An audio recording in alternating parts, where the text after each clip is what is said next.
There's a specific, considerable body of practical wisdom worth consolidating today. Drawing together strategies this entire series has traced across dozens of previous conversations into one clear, unified picture of how genuinely intelligent, discerning people actually navigate toxic relationships, distinct from the more instinctive, less effective approaches most people initially attempt. Let's start with the first foundational principle worth understanding. Principle 1. Smart people stop trying to understand why before they act to protect themselves.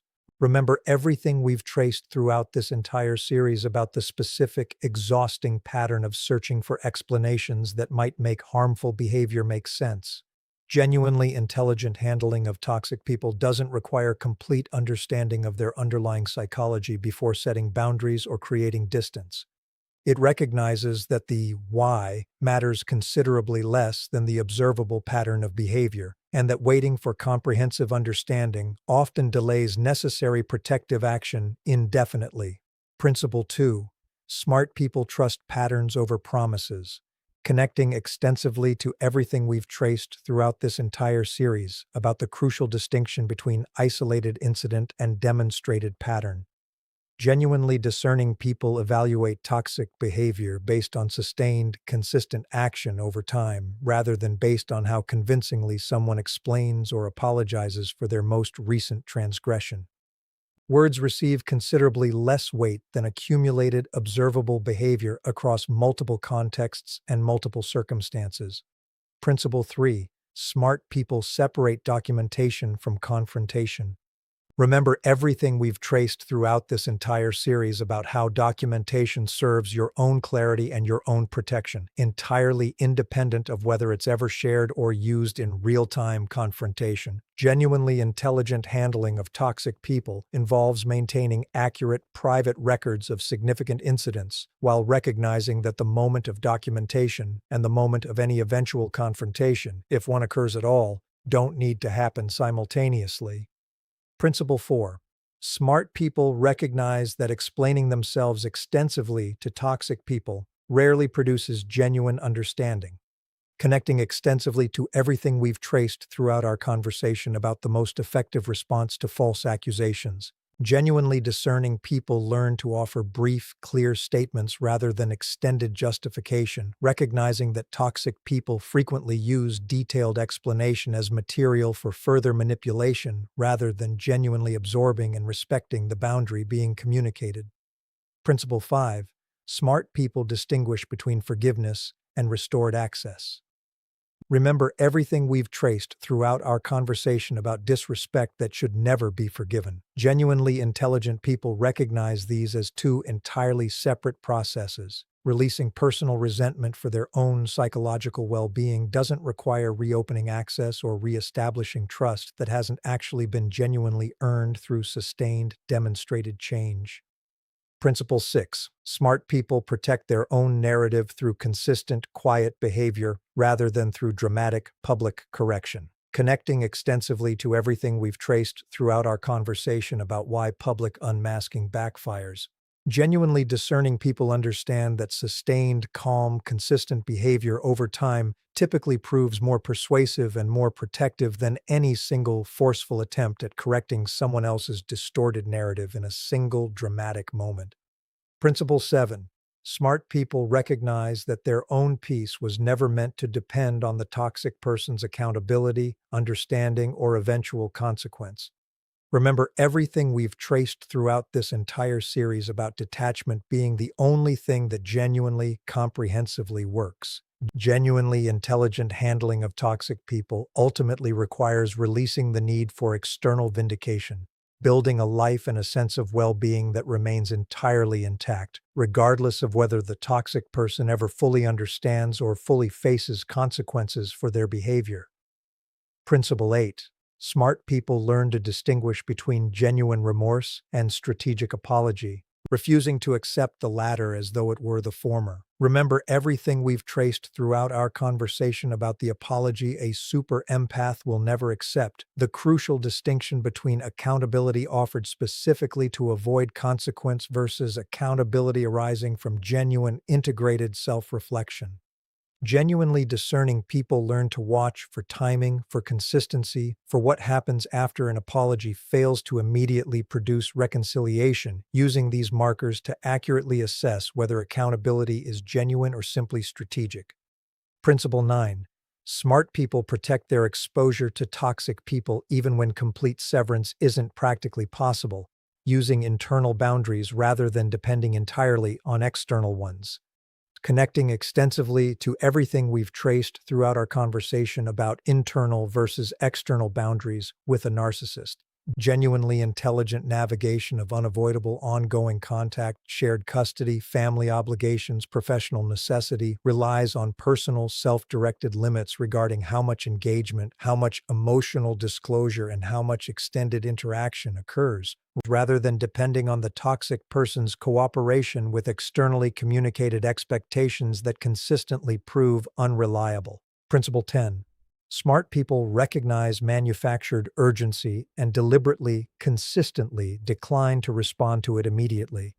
Remember everything we've traced throughout our conversation about the specific value of deliberate waiting periods before responding to contact, particularly contact designed to provoke immediate reactive engagement. Genuinely discerning people understand that urgency itself often functions as a manipulation tool, and that deliberately introducing delay before responding protects against exactly the impulsive reactions toxic people frequently depend on provoking. Principle 11. Smart people extend their skepticism to secondhand information and mutual connections, recognizing that toxic people often strategically shape perception through indirect channels. Connecting extensively to everything we've traced throughout our conversation about the move narcissists make through mutual connections before attempting direct reconciliation. Genuinely intelligent people remain aware that reality shaping doesn't only occur through direct communication, protecting themselves from information campaigns conducted through third parties who may be genuinely, unknowingly participating in someone else's strategic narrative management. Principle 12. Smart people recognize that their own emotional reactions, particularly visible anger or visible distress, frequently get weaponized against their own credibility and calibrate their public presentation accordingly without suppressing genuine feeling entirely. Remember everything we've traced throughout our conversation about why narcissists get sympathy while survivors get blamed. Genuinely discerning people learn to process intense emotion privately or with trusted, appropriate support, while maintaining calmer, more measured presentation in contexts where visible intensity would likely be used against their own credibility rather than genuinely understood as reasonable response to genuine harm. Principle 13. Smart people accept that some people will never accurately understand what actually happened and release the exhausting project of trying to convince every skeptical observer, connecting extensively to everything we've traced throughout our conversation about the systematic mechanisms that produce inversion of sympathy and blame. Genuinely intelligent people direct their limited energy toward the relationships and the support systems genuinely capable of understanding accurately, rather than exhausting themselves attempting to overcome cultural assumptions and psychological biases that prove genuinely resistant to correction through individual effort alone. Principle 14. Smart people recognize the difference between genuine growth in a toxic person and temporary crisis-driven behavior modification, refusing to mistake the latter for the former. Remember everything we've traced throughout our conversation about the narcissist's invisible red line and the narrow temporary modification that follows crossing it.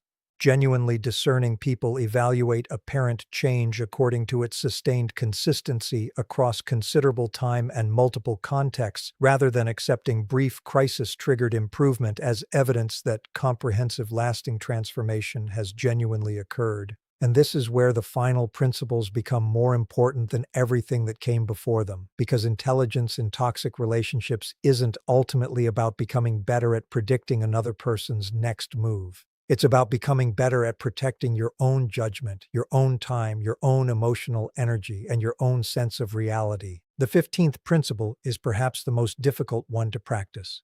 Smart people stop confusing understanding someone with being responsible for them. You can understand why someone behaves the way they do without becoming responsible for changing that behavior. You can understand their childhood, their insecurity, their fear of abandonment, their need for control, their difficulty tolerating criticism, their history, their wounds. You can understand all of it and still say, "This behavior is unacceptable to me." This distinction is incredibly important because empathetic people often make a subtle mistake. They discover the reason behind someone's behavior and unconsciously turn that reason into an excuse. He behaves this way because he's insecure. She does this because she's been hurt. They're controlling because they're afraid. Maybe that's true, but explanation doesn't automatically equal justification. A wound can explain behavior without making the behavior harmless, and smart people learn to hold both truths simultaneously. I understand why this may be happening, and I still won't allow it to happen to me. That is emotional intelligence. The 16th principle is this: smart people judge patterns more heavily than promises. Promises are easy to make during moments of emotional intensity. A person can promise they'll change, promise they'll never do it again, promise they'll communicate differently, promise they'll get help, promise they'll respect your boundaries, and sometimes those promises are sincere in the moment. But sincerity in one moment isn't the same thing as transformation over time. Real change eventually becomes visible without requiring constant reminders. You don't have to supervise it. You don't have to threaten consequences every week. You don't have to repeatedly explain what respect looks like. You don't have to become someone's behavioral manager. The behavior simply begins changing, and it stays changed. That's why discerning people watch what happens after the emotional intensity disappears. What happens 3 weeks later, 3 months later, when they're frustrated, when they don't get what they want, when nobody is watching, when there is no immediate consequence? That's where genuine change becomes distinguishable from temporary compliance, because anyone can behave differently when losing something. The deeper question is whether they've actually developed the internal capacity to behave differently when they have nothing to lose. The 17th principle is: smart people don't negotiate with repeated disrespect as though it were a misunderstanding. There is a difference between one unhealthy interaction and a persistent relational pattern. Everyone has bad days. Everyone loses their temper sometimes. Everyone can communicate poorly. A healthy person can make a mistake, recognize it, repair it, and learn. The concern begins when the same behavior repeatedly happens, repeatedly gets explained away, and repeatedly becomes your responsibility to tolerate.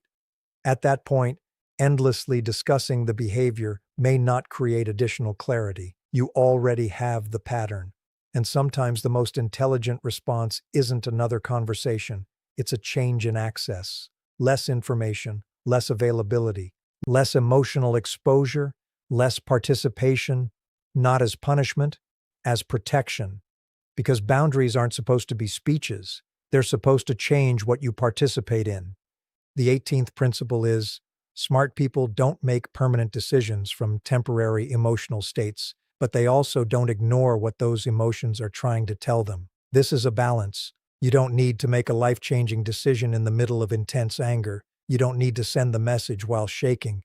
You don't need to confront someone at the exact moment you feel most activated. Pause, breathe, sleep, write it down, talk to someone trustworthy, then decide. But don't make the opposite mistake of assuming that because an emotion is intense, it must therefore be irrational. Anger can contain information. Grief can contain information. Disappointment can contain information. Fear can contain information. Your emotional response isn't automatically a perfect description of reality, but neither is it automatically something to suppress. Smart people learn to ask, what is this feeling telling me? Maybe it's telling you a boundary was crossed.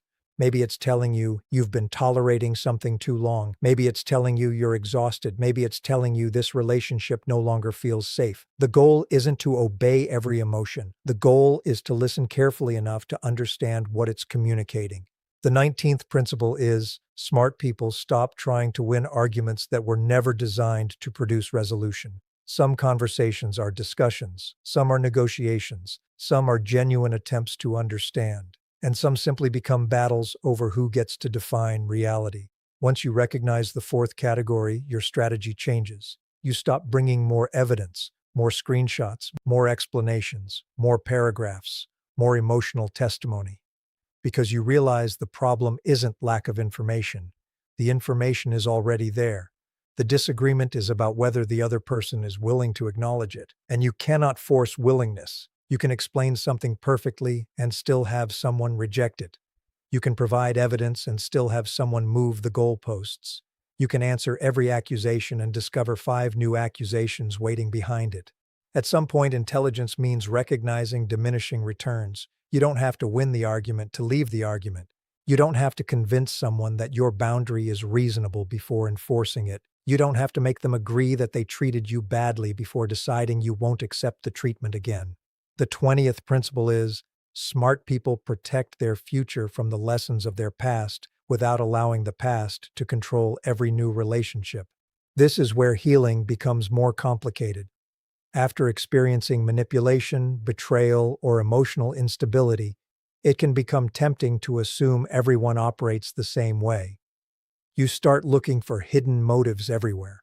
You question kindness. You distrust vulnerability.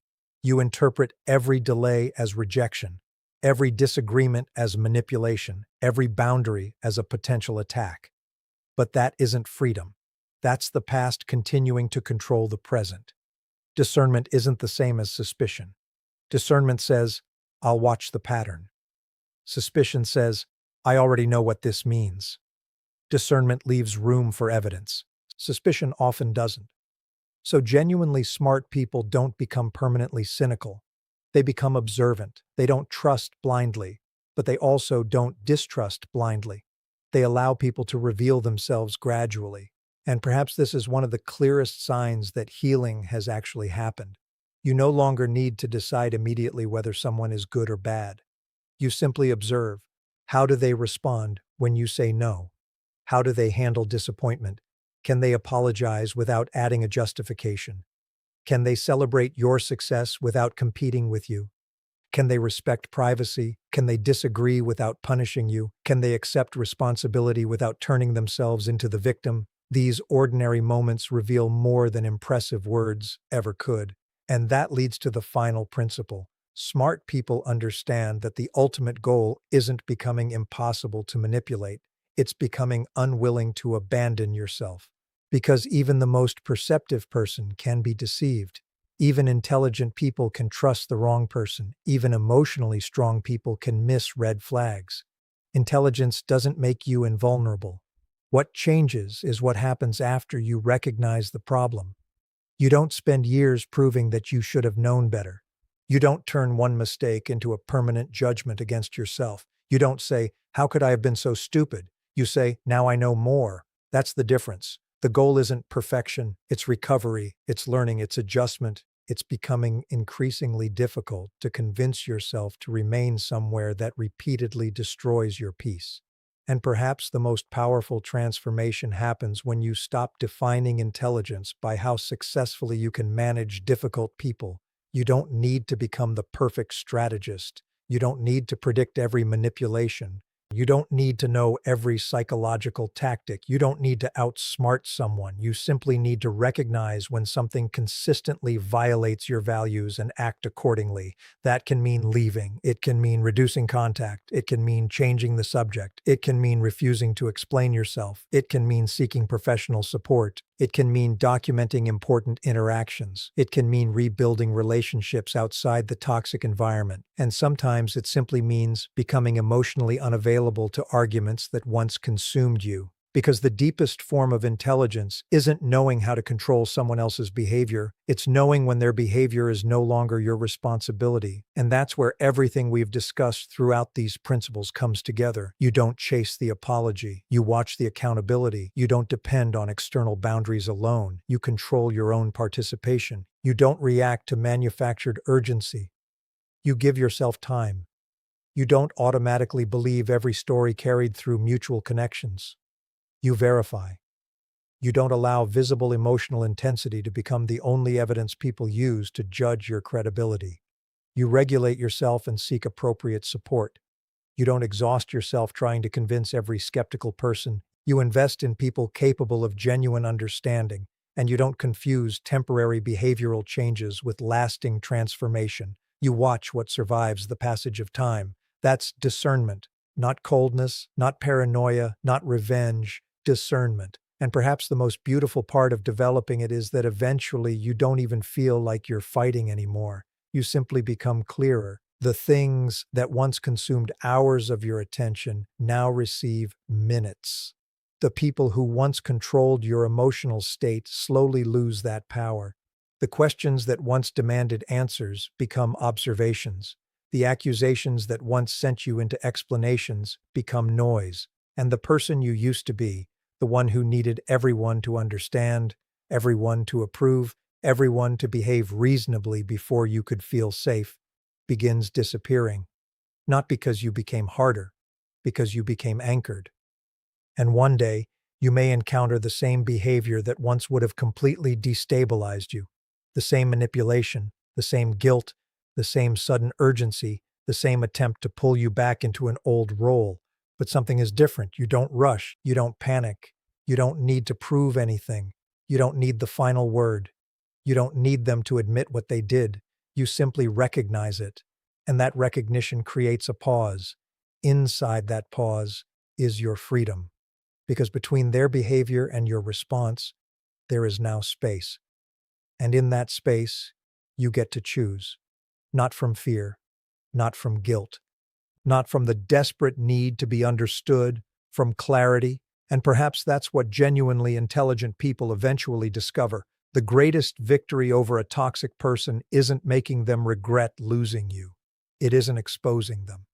It isn't watching them finally understand what they did.